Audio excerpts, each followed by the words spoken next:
तीन मछलियों की कहानी। आइए सुनते हैं इस मजेदार कहानी को। बहुत पहले की बात है। तीन मछलियां एक ऐसी तालाब में रहती थी जो बहुत खूबसूरत था।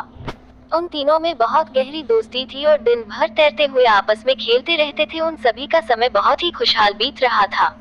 उस तालाब में पास के गांव से अच्छी अच्छी भोजन बहकर आता था और वो तीनों उसे बहुत ही मस्ती से खाते थे।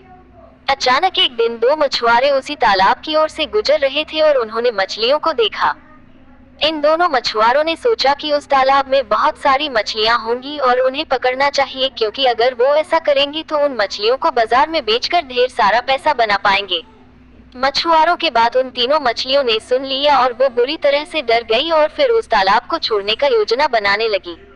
लेकिन उसमें जो तीसरी मछली थी वो बोलने लगी कि मैं इस तालाब को छोड़कर कहीं नहीं जाऊंगी, क्योंकि मेरा परिवार पिछले कई सालों से इसी तालाब में रह रहा है। दूसरी मछली भी तीसरी के ही साथ में उसी तालाब में रहने का फैसला किया, लेकिन पहली मछली कुछ ज्यादा ही डरी हुई थी और वो उस तालाब को छोड़कर एक छोटे से झील के अंदर चली गई। अब इस तालाब में सिर्फ दो मछली ही रह गई और दूसरे दिन वही मछुआरे एक बहुत बड़ा सा जाल लेकर उन मछलियों को पकड़ने के लिए पहुंचे। मछुआरों ने तालाब में जाल फेंका और वो दोनों मछलियों के साथ उनका परिवार के भी छोटी मछलियां उस जाल में फंस गई। अब इसमें जो दूसरी मछली थी उसने मछुआरों से बचने के लिए एक नाटक किया और वो चुपचाप शांत पड़ गई। मछुआरों को लगा कि वो मर चुकी है, इसलिए उन्होंने ये बोलते हुए उस मछली को वापस तालाब में फेंक दिया कि हम मरे हुए मछली को नहीं ले जाएंगे। तो इस तरह से वो दूसरी मछली ने अपना दिमाग लगाकर अपना जान बचा लिया।